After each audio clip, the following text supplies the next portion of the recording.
Everyone thinks I don't work on the car because I'm usually the one holding the camera, so here's a clip of me working on the car and doing a great job. When you're dealing with an old car as the basis of your conversion, there's plenty to work on while you wait for parts to ship. Over the course of these months, we've done lots of work to increase driver comfort. It's just a beautiful day to work on a truck. If you like videos where people tinker with old cars, keep watching. If you're just in this for the EV drive system modifications, you can skip to the next video. So in a comment, somebody said that the antenna does telescope. Wow, check that out. But if you're going to stick with us for this, enjoy our 2021 random shit we fixed and or broke clip show. We're trying to get this little center console part out. We're going to start with a deal breaker. The Acty has no cup holders. Better get the shock vac. Okay, but really that does matter, because if a water bottle rolls off the dash and under the brake pedal, you die. This is a pretty cool mechanism for these shift linkages. You put it in first, see it jams this one back. We'll put it in fourth, pulls it forward. All these different things that rotate around each other. That doesn't look too bad. Get them bolted on. We are screwing and nutting. Work complete. Got two bottle cages. They're not the same size. They're kind of the same shape. This may give us cup holding capacity. Let's put this back on and find out what we screwed up by doing this. Alright, guess we'll screw this back in. Having trouble with my knob.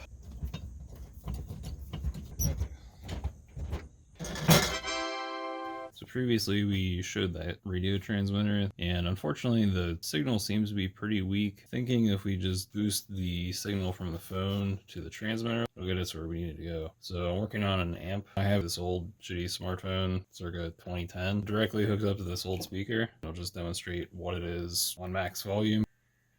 So it's pretty much inaudible. Here's the same phone, same volume setting, but now I hooked it up to this LM386 amp circuit. Just have it on a breadboard right now. We're gonna put it on a circuit board for a permanent installation. Here's what it sounds like after implication. So yeah, it's a lot louder. You can see there's a little bit of distortion. Hopefully that doesn't translate through to our transmitter. I can always just turn the volume down, get a little bit less distortion. Next step is to get it on to a circuit board and get it in an enclosure. I got a little plastic enclosure box. I also got these little perforated circuit boards. The site said that this box was gonna have room for the circuit board, but apparently the dimensions on the site were for the exterior, not the interior. Okay, couple minutes with a hacksaw and it fits.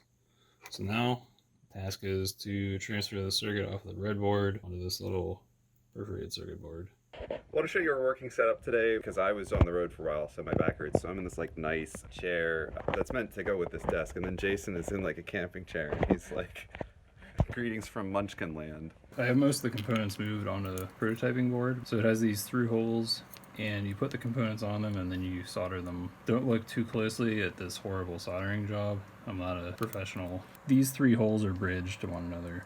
So this is where you want to put your components. There's a power rail sort of in this like U shape going down either side of the board here. Generally you put negative on one, positive on the other. And if you want to like put a capacitor across ground to somewhere else, you could just put one leg of the capacitor here and one leg here, and then put a jumper from here to wherever else that needs to go. I was able to do this with a minimal amount of jumpers. I would say you could go a little bit more crazy if you have more components to put on. Traces around the top side. You can put stuff through on the back side, but obviously you're not going to be able to visualize it very easily. We tested everything on this circuit. We tested the capacitors, they worked. We tested the jumpers, they were all connected right. We were just getting this incredibly upsetting sound, and we realized it was our little fan. We set up to clear the smell of solder. These unshielded cables were just picking up on it, and it was making this horrible, like, Atari missile command sound. Anyway, everything's working. So you folks remember I made a whole video about not needing this extra one. Well, we've now used it to test two different components, so I'm actually a big fan of spare parts, and also because we fried this chip, we think, but we ordered three. We now have one spare and one working one, and one dead one. We've got our amp circuit, and we're working on getting it hooked up to the audio system. Thought we promised we weren't going to give you guys any more radio content, but here we are. This is probably going to work, yeah. Jason had to make his own lid for the circuit box because amazingly, it did not come with one. Are you guys ready for my very good bit about this? I'll be done in a jiff. Make it skip. Gluing together a beautiful box. Well, we solved that problem. The engineering process starts with defining the problem and then laying out the assets you have at hand to solve it. We defined our problem as we need to make the radio louder, not we need to make the radio sound good, which has left us with a very loud, shitty sounding radio. We've always had an issue with this front bumper. It's a bit broken off. This thing's only got 90,000 kilometers on it. The amount of cosmetic damage that's been done, especially to the bed area to it, is pretty impressive for such low mileage. Buffing out some scratches here. So this is an HA3 Acty, it's a 1994. Bumper comes off at a few different places, and we believe it's all bolts. 2 of the bolts are behind each door. This is inside the passenger door, and here you can see the problem. That little holder and this one have both bent a little bit. Somebody must have been engaged in questionable driving. So the bumper's off. We've got a horn, bugs in our teeth, and a nice little cicada specimen collection. So we're just getting our buddies out of here. This is Jim. No man left behind. It's the Honda PP. One of the many skills we learned in this project is collision repair. So this piece was broken off, but it's kind of nice because it's got this clip that holds it in place.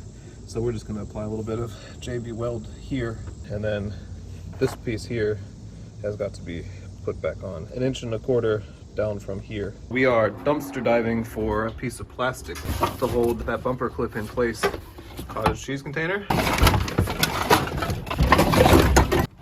Well, this orange juice container. It's a little bit more rigid. The bumper proved very difficult to repair, so we're just going to show you all our attempts simultaneously, because otherwise you'd get bored with it. Adaptive reuse in action. We're cutting apart an old orange juice container to repair our bumper. Oh yeah, we got the bumper back on. I hate you, JB Weld. So we're just preparing for a Tesla 3. Just holding our bumper on this joke. You know, so these guys are going back to plastic of my slightly professional. So we're gonna make it part of the car. Very serious. Sad news again, our ghetto fix. Okay, gluing it on again. Okay, the clamps are off. Emblem is it stays on. So now we have a cottage cheese container part of it. Our bumper gap is a little bit bigger, and you can actually see some of the cottage cheese container, which is not what we were going for. The bottom line, if something isn't done acceptably, we will keep trying until it is. Or until we get bored. We will probably attempt another bumper repair at some point, but for now it's no worse off than when we found it. We can use this to mount the bumper. They've cleaned and waxed the car and also got new tires. The new tires are wider, lower efficiency, but safer. In wet Pittsburgh, you need more grip. These are horns, they're much louder, but let's see what this one sounds like. Whoa! We like the sound of the original one. This is a very special screwdriver. I'm not going to tell you how it works or what it does. Is there like a prize for figuring it out? I'll give you another LaCroix. My guess would be like it's some kind of like ratchet screwdriver, right? Where it turns one way but not the other. Gear stick. You can pull down on this, you can pull it out. Made in Greenfield, Massachusetts. It's for stirring clam chowder. There's a screw in the end. This is the screw that you tighten with this. It's also very, very like... Oh, jeez! I was about to say weapon-like. Or something. Check this out. Is it like a... Oh! Oh, And this is threaded 2 ways because you can change the direction it turns. You would have stopped us from, like, putting it into our faces, right? Yeah, don't point it at anyone. It's called a Yankee screwdriver. And if you remember in Brazil, he uses it to undo the air register. Stopping power test. Show your support for mini trucks with a sticker from our store. We also have a GoFundMe. The links are in the description. And join us next time when we'll be diagnosing and fixing a major steering issue. Cleaning our heatsink components prior to gluing them together forever before the old glue and screw.